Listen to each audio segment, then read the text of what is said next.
There we go. I think we pretty much put those all together. Where are we at? Time 3:30. Perfect. That's great. Let's go ahead and do the last biomes, which is the fantasy ones, and we'll jump into the texture part. So with the fantasy biomes, what it is you I generally like to choose like a theme for each desert. Like maybe it's a spell scar desert, right? Where maybe some magic spells kind of wreck that and turn it into a barren or a desert, right? So you could do that. There's some great textures that you can use. When you don't know what each texture is, especially these alpha ones, see how you can't see them in the catalog.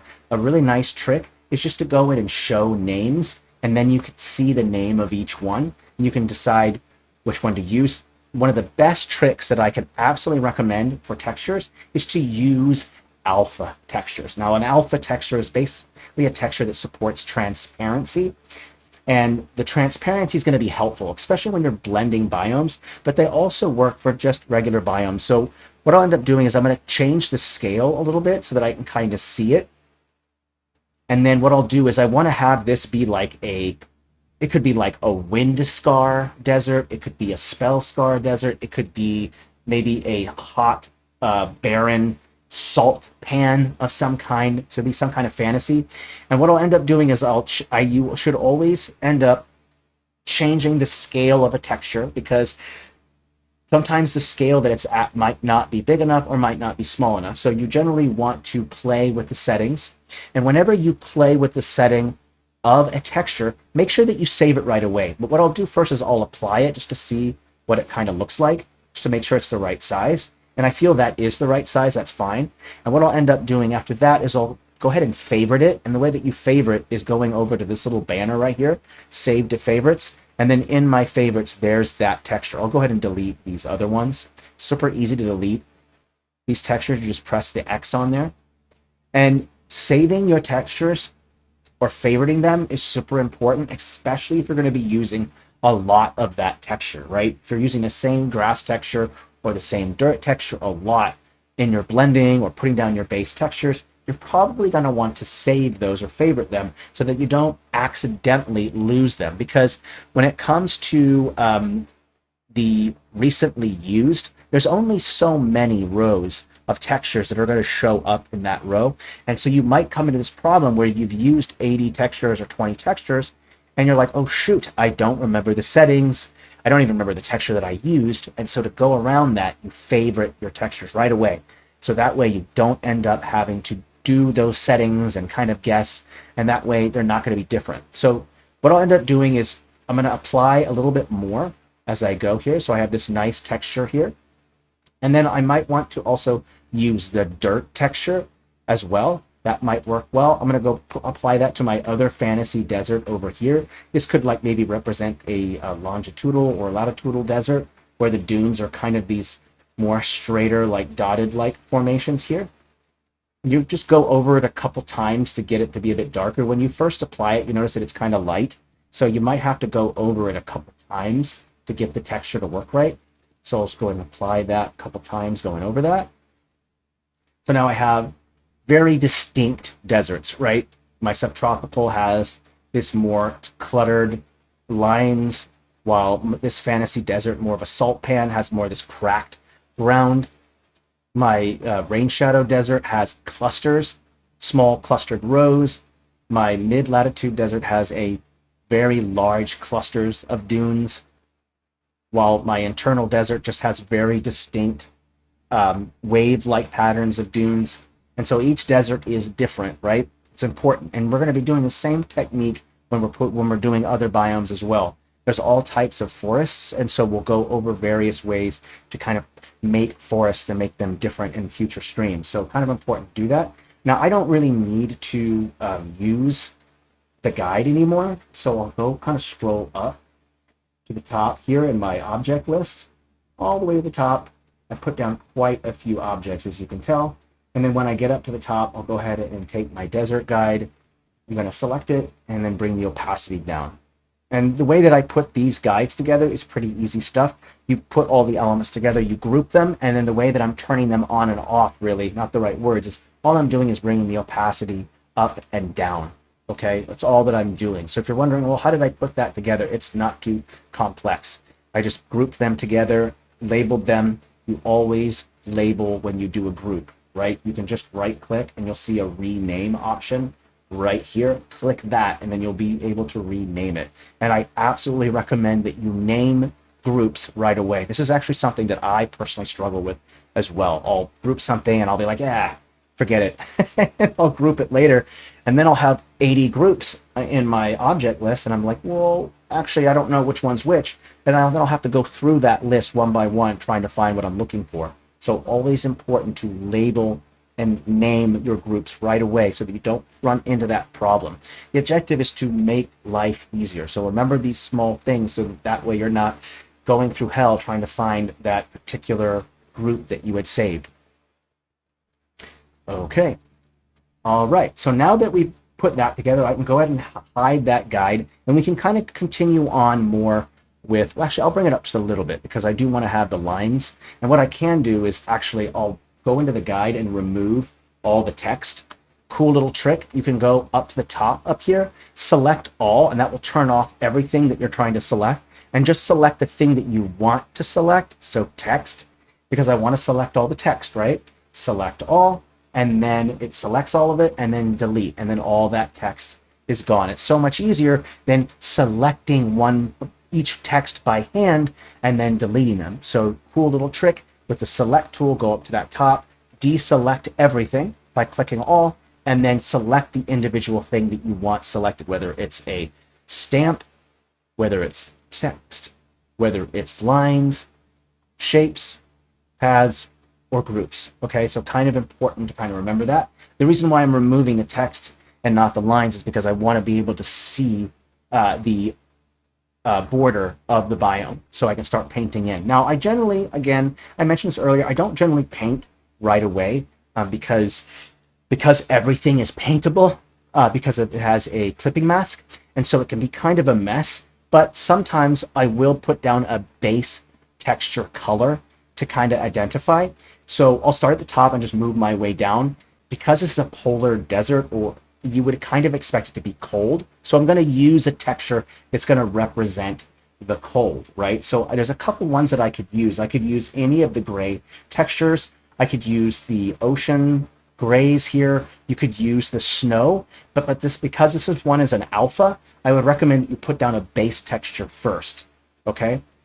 So, what I mean by base texture is one texture first before you put another one down. So there's a couple ones that we can use when you're layering textures like a alpha on top of a base texture. What you factor in is the contrast rule.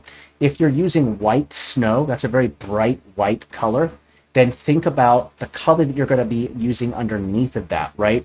The base color. So if, let's say that it was a polar desert, well, it's going to be mostly snow. So I can use maybe like this ocean gray texture right here. I'm going to go in and just paint in the region right here. And it's okay if it covers up some of the, if it covers some of the stamps, because I want that to happen. I want the stamps to be affected by it. So I have that. Now, it doesn't look very snow or polar-like because this is just the base texture. I can go back in and select snow.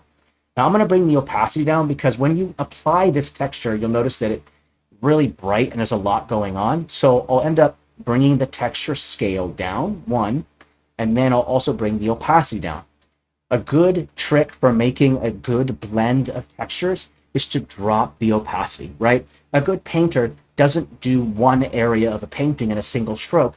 It takes multiple strokes to make a more fluid and a more blended composition. And so usually what I'll do is I'll bring the opacity to around 30%, and then that way I can go in with my brush and start single click brushing in where I want this snow texture to be. And I can even put some along here in transition if you wanted to, along the edge here. So if you wanted to show a transition of snow, use that alpha here at this bottom part to show that there's a transition. Okay? I'm going to go ahead and save it because I've done like 400 plus changes, and I generally recommend that you save around 100 changes or so because it is an online tool. Internet timeouts can occur, and when an internet timeout occurs, it can make you lose some of your work. And avoiding an internet timeout is not complex. It's pretty simple. just make sure that you save fairly often. Refresh the page, especially after you've saved and it's been maybe like you've been working on it for a half hour or an hour. And then also, you can also clear your internet cache as well. So doing these things rather frequently are a great way of avoiding internet timeouts, as well as only having the Inkarnate tool tab up instead of having multiple tabs, because when it comes to Chrome, there's like a megabyte limit cap that happens with the tabs, and you don't want an internet timeout to occur. So only having the Inkarnate tab open while other tabs are closed or not up, that's going to be helpful when avoiding internet timeouts, okay? All right, let's go ahead and move on to that next desert right here. This is a coastal one. And what I'll want to do is I'm going to put down a base texture. And what I'll do is I'll probably use a more brownish color this time. And I'll go with 100% opacity because it's just the base texture. But I'm going to place this down like this, right in the area that I want to have the desert here. I'll even put some in here, right here as well, just to kind of put it in like this. And then I can go ahead and choose a texture to go on top of that. And there's many different ones that I can use. Cracked ground, the dirt, again, you can use stains. You could use cracked ice. You could use snow as well, but you can change it to where it's, instead of being white, you can have it be black. So I could switch it all the way to brightness to 0. And that way it's a dark color. And then I can bring the scale down a little bit. And this kind of gives it a more rough black, like patchwork. And I can bring that opacity back down to 30%. And then I can go and apply that, and then I can have this nice kind of dirty like feel to it along here. I've added in that texture. And so I kind of have like this more rocky dirt-like desert that's not so much dunes like sand, it's more like rock, because deserts can be rock, they could be snow, they could be sand. There's different types of deserts, so very helpful. With that, so you're kind of seeing just how helpful alpha textures are. Let's take a step back and you kind of see what it looks like. And so the biomes are kind of coming together. Now with this interior desert, I'm going to go with what most people kind of perceive a lot of deserts, I would assume, which is more of those sandy ones with the dunes. And so what I'll end up doing here is I'll choose a texture that I want for sand. And you can see there's a lot of different yellowish ones.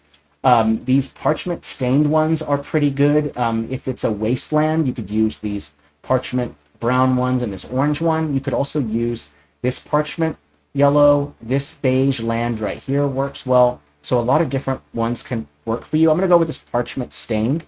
Again, let's change the scale because I want to see some more of the artifacts. So I'll bring the scale down.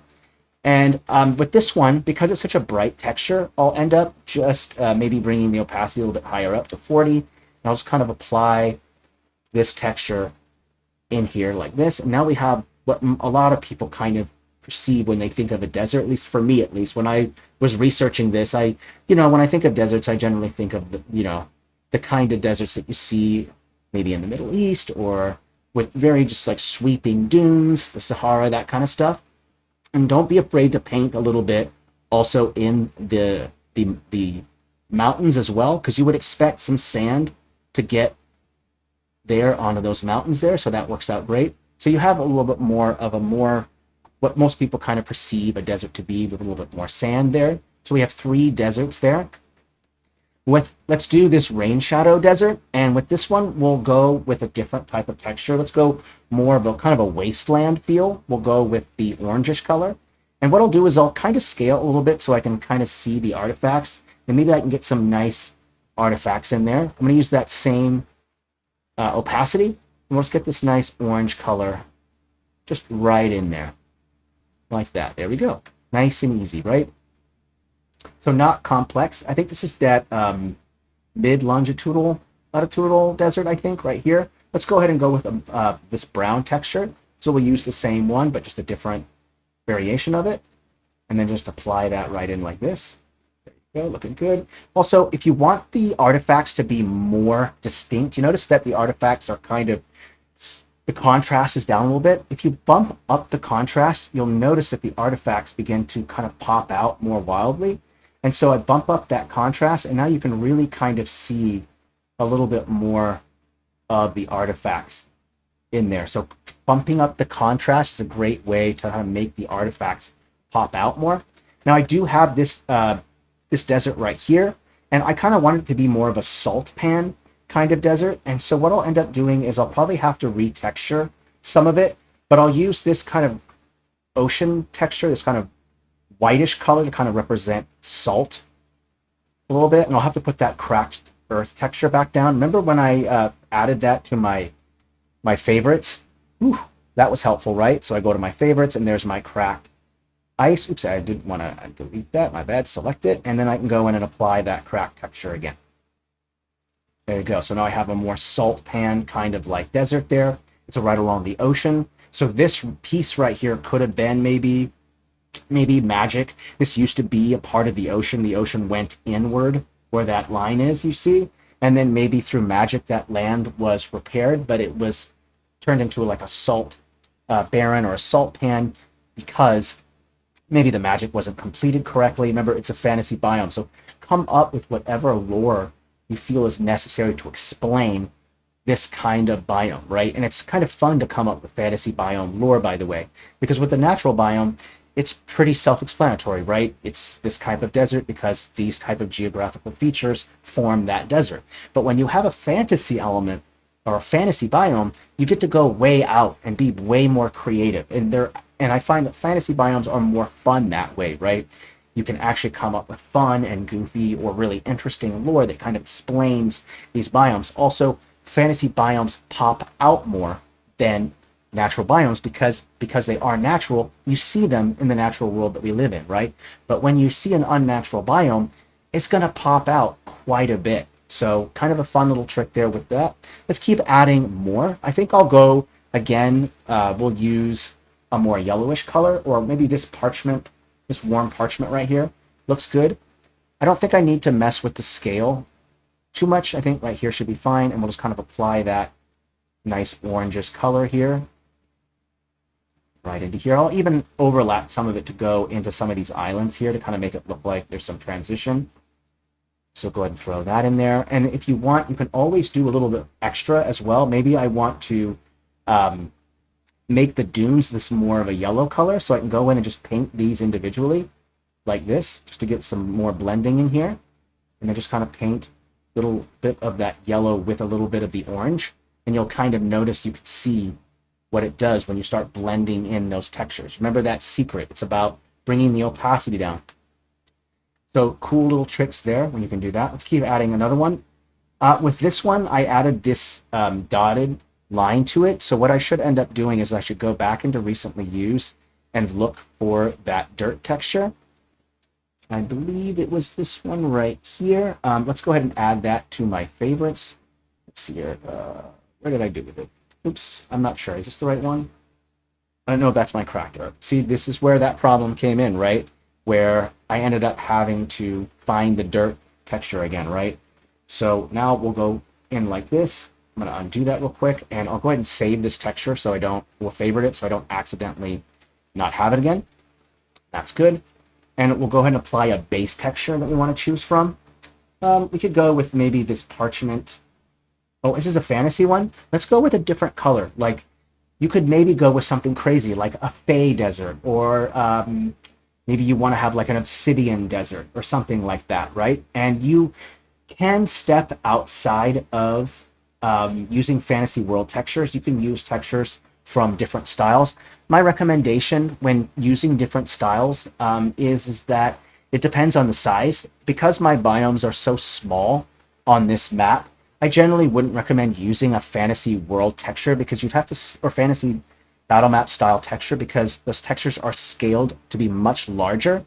And so you have to scale them down real small to see them.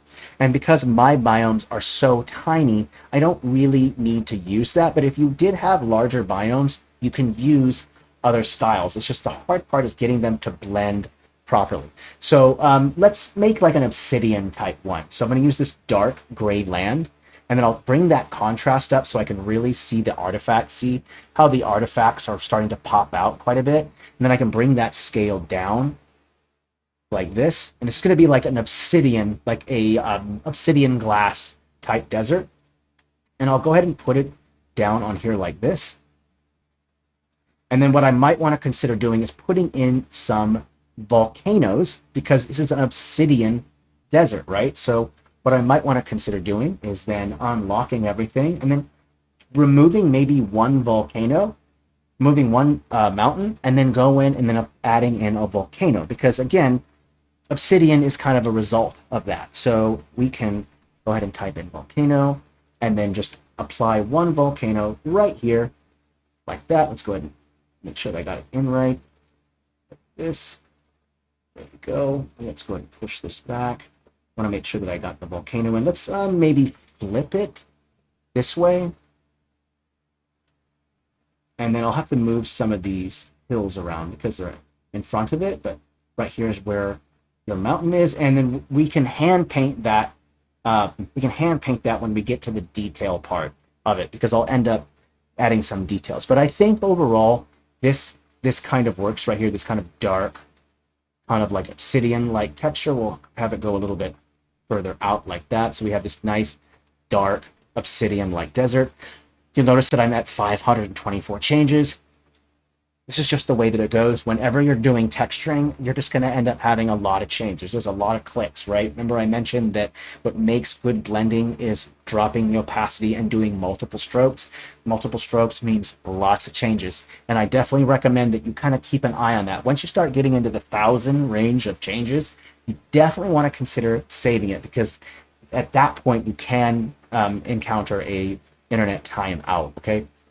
Let's do a monsoon desert. Now, a monsoon desert, because it does have a regular rain pattern, monsoons will come and go. There's a monsoon season. There's a little bit of moisture. This is not going to be completely barren, right? There's probably going to be shrub. There's probably going to be a little bit of grass of some kind, a little bit of shrub inside of this because it's a monsoon. It's got some water, right?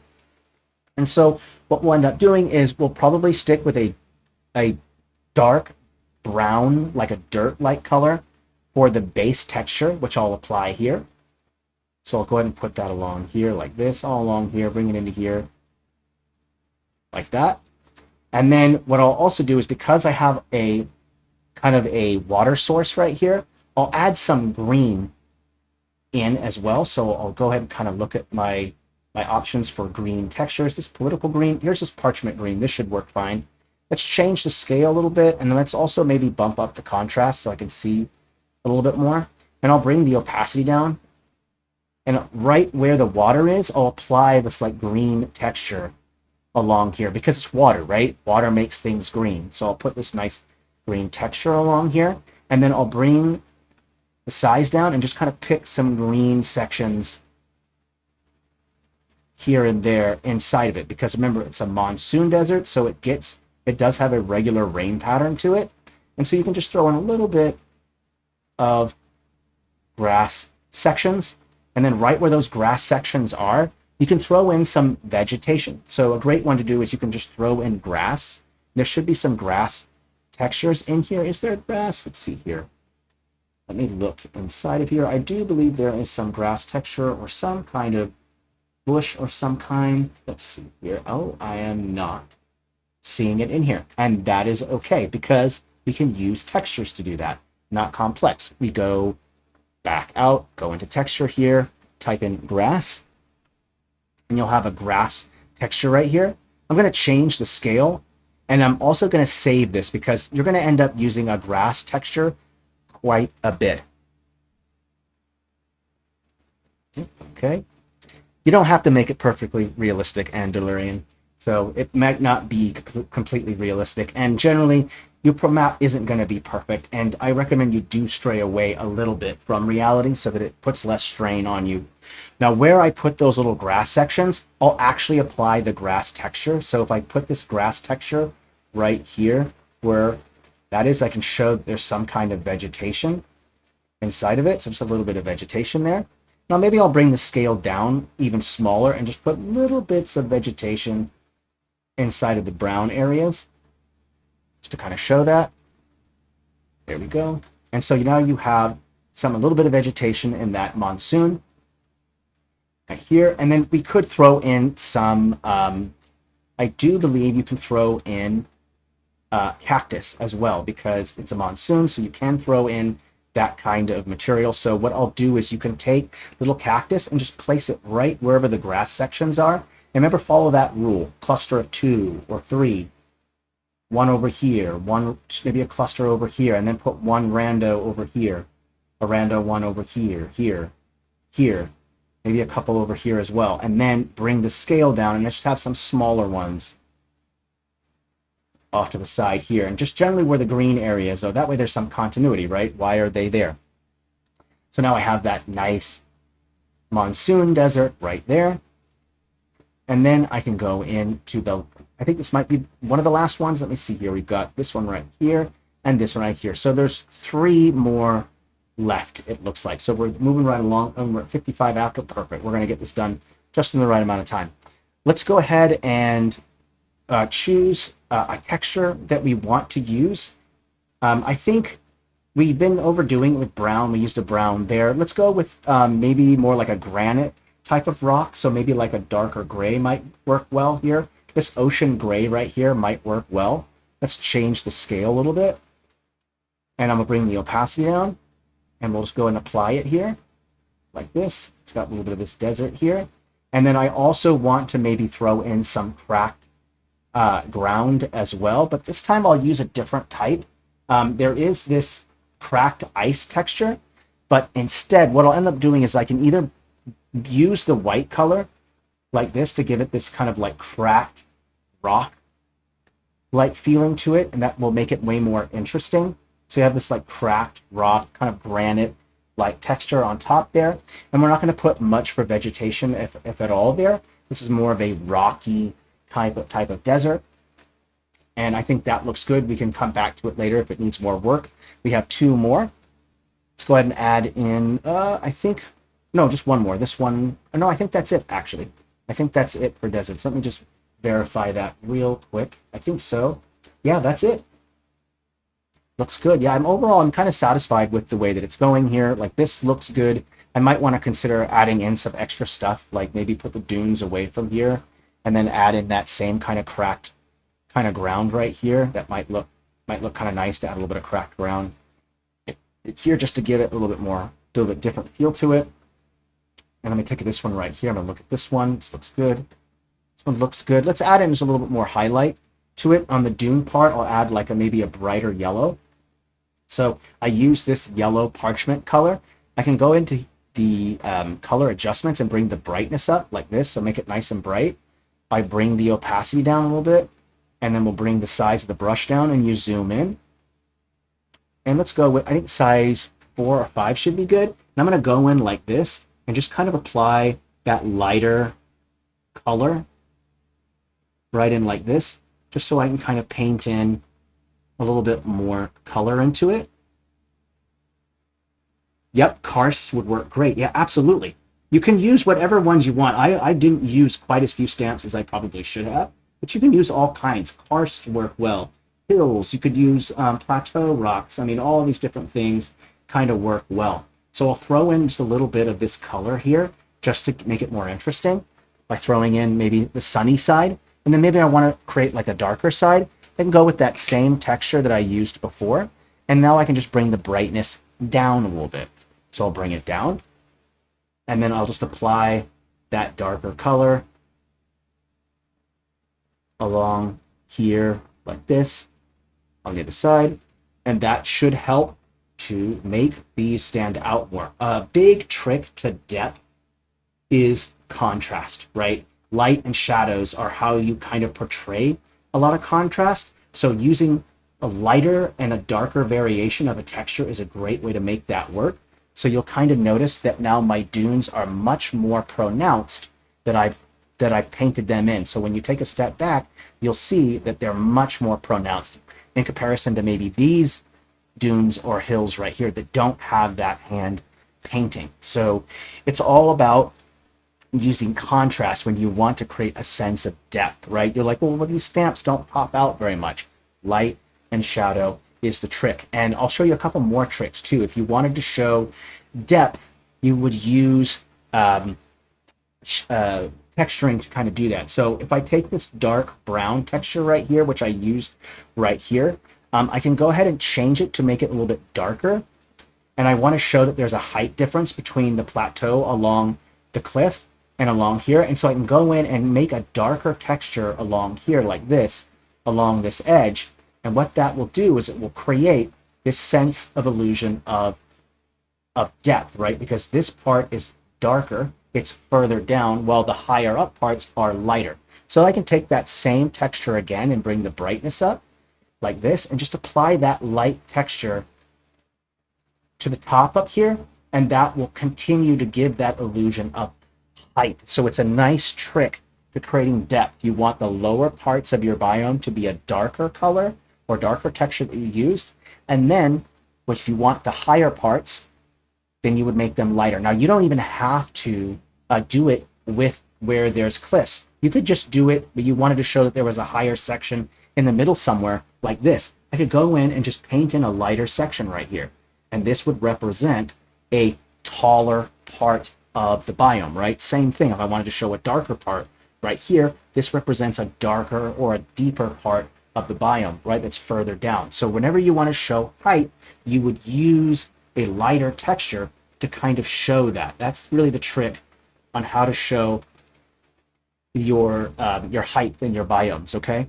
So kind of a nice little trick that you can kind of do there to create height and depth. Let's take a step back so you can kind of see the difference, right? These kind of sections look a little bit dark, a little bit deeper. Some look a little bit more higher up. So there's some nice tricks there. Same thing that we want to do that we did here, right? We want to take this color right here, bring the brightness down a little bit, and then we'll paint in the lower parts, like right here, along here. This is a little bit, this right here is a little bit deeper, right here is a bit deeper. And then I can go in and take that texture again, bring the brightness up, and then apply it to the higher up pieces. So like right here would be a little higher up, so we'll make it a little bit brighter here. It's always good to put a little bit brighter along the edge of a cliff. So right along here, I could make it a little bit lighter here. Let's actually increase the brightness even more because it doesn't really stick out quite enough. So we'll go in here. There we go. It's a little better. Get that lighter color along that ledge here, lighter color along this ledge. And then we take a step back and you'll see that there is some height